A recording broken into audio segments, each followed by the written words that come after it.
ಆರೋಗ್ಯ ಒಂದಿದ್ದರೆ ಅರಸನನ್ನು ಮೀರಿಸಬಹುದು ಅಂತ ಹೇಳ್ತಾರೆ. ಹಾಗಿದ್ರೆ ಅರಸನನ್ನು ಮೀರಿಸುವಂತಹ ಆರೋಗ್ಯ ನಮಗೆ ಆರಾಧನೆಯಿಂದ ಹೇಗೆ ಬರಲಿಕ್ಕೆ ಸಾಧ್ಯ? ಎಷ್ಟೋ ಬಾರಿ ಗುಳಿಗೆ ಔಷಧ ಬೇಕಾದಷ್ಟು ತೊಗೊಂಡ್ಬಿಡ್ತೇವೆ, ಆದರೆ ಅದು ದೇಹಕ್ಕೆ ನಾಟೋದಿಲ್ಲ. ಮತ್ತು ರಿಪೋರ್ಟ್ಗಳನ್ನು ಪ್ರಶ್ನೆ ಮಾಡಿದಾಗ ಆ ರಿಪೋರ್ಟ್ ನಾರ್ಮಲ್ ಇದೆ ಅಂತಲೇ ಹೇಳ್ತಾರೆ, ಆದರೆ ಸಮಸ್ಯೆ ಮಾತ್ರ ಅಲ್ಲೇ ಮನೆ ಮಾಡಿರ್ತದೆ.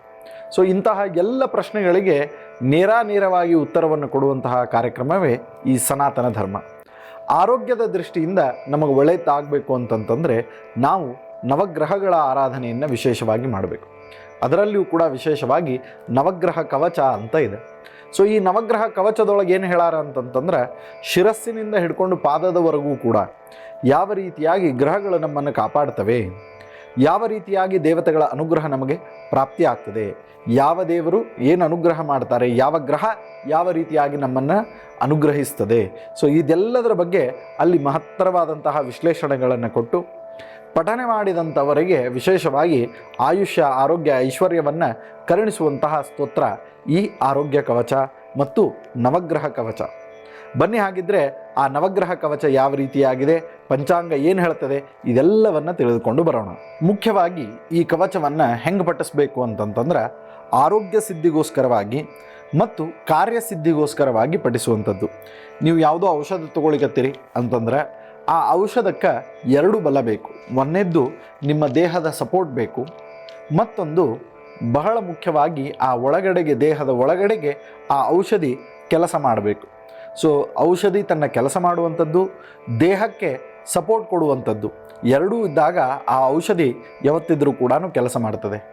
ನಿಮ್ಮ ಜೀವನದೊಳಗೆ ಔಷಧಿಗಳು ಕೆಲಸವಾಗುವಂತೆ ಮಾಡುವ ಮತ್ತು ವಿಶೇಷವಾಗಿ ಆರೋಗ್ಯ ಸಂಪತ್ತನ್ನು ಕೊಡುವಂತಹ ಸ್ತೋತ್ರ ಈ ನವಗ್ರಹ ಕವಚ. ಹಾಗಿದ್ರೆ ಇದರ ಶ್ಲೋಕ ಯಾವ ರೀತಿಯಾಗಿದೆ, ಏನು ಅರ್ಥ ಹೇಳ್ತದೆ, ಇದೆಲ್ಲವನ್ನು ನಾವು ಗಮನಿಸಿಕೊಂಡು ಬರೋಣ. ಶಿರೋಮೇ ಪಾತು ಮಾರ್ತಾಂಡ ಕಪಾಲಂ ರೋಹಿಣೀಪತೆ. ಸೊ ಶಿರಸ್ಸನ್ನು ಆ ಸೂರ್ಯ ಕಾಪಾಡಲಿ ಅಂಥೇಳಿ ಪ್ರಾರ್ಥನೆ ಮಾಡ್ತಾ, ಕಪಾಲಂ ರೋಹಿಣೀಪತೆ, ಎರಡು ಕಪಾಲಗಳನ್ನು ವಿಶೇಷವಾಗಿ ರೋಹಿಣೀಪತಿ ಯಾರು, ಚಂದ್ರ, ಅವನು ಕಾಪಾಡಲಿ ಅಂತನ್ನುವಂತಹ ಪ್ರಾರ್ಥನೆಯನ್ನು ಮಾಡ್ತಾ ಇದ್ದಾರೆ.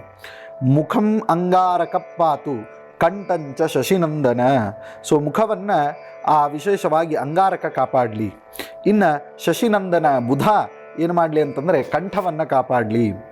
ಬುದ್ಧಿಂ ಜೀವ ಸದಾ ಪಾತು, ಬುದ್ಧಿಯನ್ನು, ಜೀವವನ್ನು ಎರಡನ್ನೂ ಕೂಡ ವಿಶೇಷವಾಗಿ ಬೃಹಸ್ಪತ್ಯಾಚಾರ್ಯರು, ಗುರುಗ್ರಹ ಕಾಪಾಡಲಿ ಅಂತನ್ನುವಂತಹ ಪ್ರಾರ್ಥನೆಯನ್ನು ಹೇಳ್ತಾರೆ. ಸದಾ ಪಾತು ಹೃದಯಂ ಭೃಗುನಂದನ. ಸೊ ವಿಶೇಷವಾಗಿ ಭೃಗುನಂದನ ಅಂದರೆ ಶುಕ್ರ, ಇವನೇನು ಮಾಡಲಿ ಅಂತಂತಂದರೆ ಹೃದಯವನ್ನು ಕಾಪಾಡಲಿ ಅಂತನ್ನುವಂತಹ ಪ್ರಾರ್ಥನೆಯನ್ನು ಹೇಳ್ತಾರೆ. ಜಠರಂಚ ಶನಿಪಾತು, ಈ ಹೊಟ್ಟೆ ಭಾಗವನ್ನು, ಜಠರ ಭಾಗವನ್ನು ವಿಶೇಷವಾಗಿ ಕಾಪಾಡುವಂಥವನು ಶನಿ. ಸೊ ಶನಿಪಾತು. ಜಿವ್ವಾಮ್ಮೆ ದಿತಿನಂದನ, ನಾಲಿಗೆಯನ್ನು ರಾಹು ಕಾಪಾಡಲಿ ಅಂತನ್ನುವಂಥ ಪಾತನ್ನು.